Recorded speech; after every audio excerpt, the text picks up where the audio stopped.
those are my two what we watches before we get to Invincible. That's all I've got. So we're gonna kick it over to Cody now and catch up on what he's been doing. Cody? I thought of another one if you need a little more time. Go ahead. So I forgot to talk about this last week, and I was kind of pissed off about it. And I almost forgot it this week. Shit.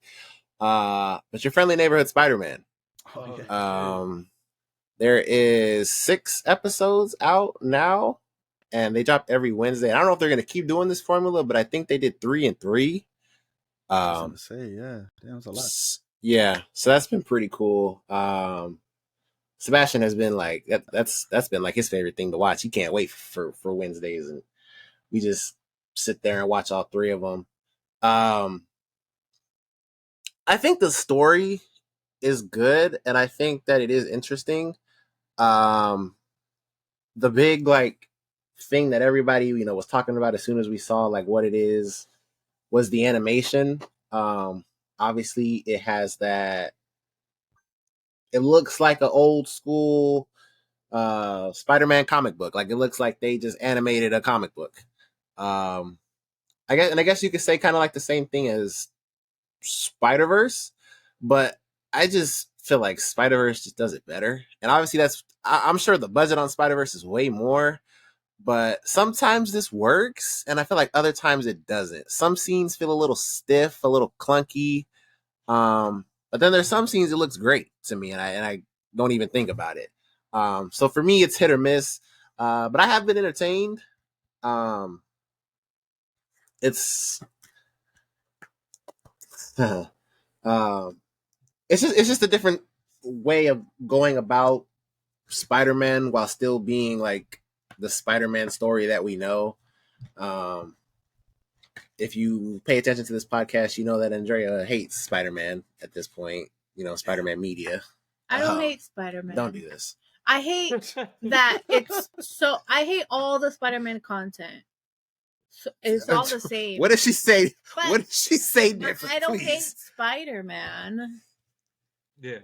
I just hate all the content. Like everything is the same. This is like basically like just another version of that same Spider-Man. Story. It's all, he's a kid, he's in high school, he's doing a special high school program, there's a love interest, he gets bit by a spider. Like everything is the same to me, but to say like I hate the character, I don't hate the character. I just hate that they're like overdoing it with more Spider-Man. I saw some clips from that show. They took from the actual movie, right? Like the scene he meets Tony Stark was the exact same. Oh, just animated? Yeah, in the show. That's what I never seen the show. I just saw that clip. That's what I tried to say. But there's no Tony Stark. No. Or whoever he met, I swear, like they played them side by side. Like he was in school, it was the same scene. He got home, it was the same scene. Oh, okay, yeah, yeah, I can see that because it's not Tony, it's Norman, but it's the same. He shows up.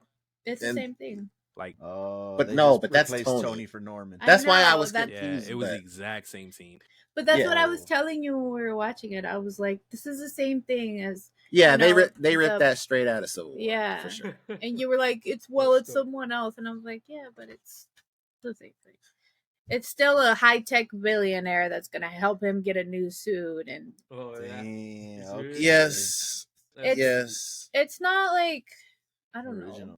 I don't like it. I've seen it, done it. To me, it's tired, but Sebastian likes it.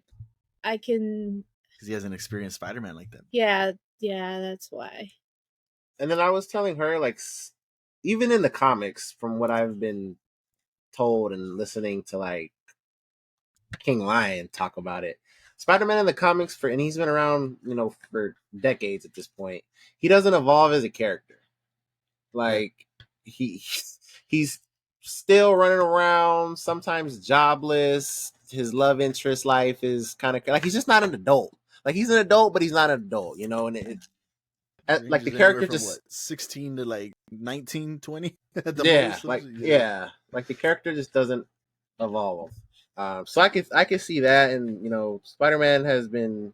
I mean, other characters have too, but Spider-Man's been rebooted, and we kind of start from the same point, and none of them have like gone past that. Like they're still just struggling with life, and that is the essence of the character. And then even like with Spider-Verse, they've done this thing where like now anytime Spider-Man property comes out, they gotta stay on that.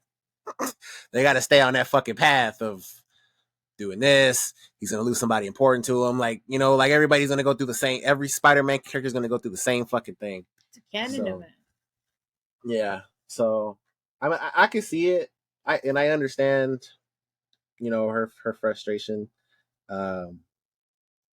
But all these characters that we, you know, that we love, they all get, you know, rebooted franchises. It just goes through that same cycle. Like Spider-Man, it is what it is. But I think it's fine. I think, like I said, I think the story is good. It's the story that they wanted to go for. I would have been more interested if this was the, you know, MCU Spider-Man. I think a little bit more, and I think that's I talked about it. That's what it was intended to be at first, but they changed it because they didn't want to be held back by the MCU limits of what's already happened, which that's fair, I guess.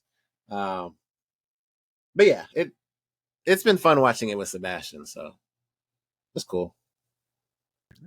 Definitely got to check that out. Cool. All right.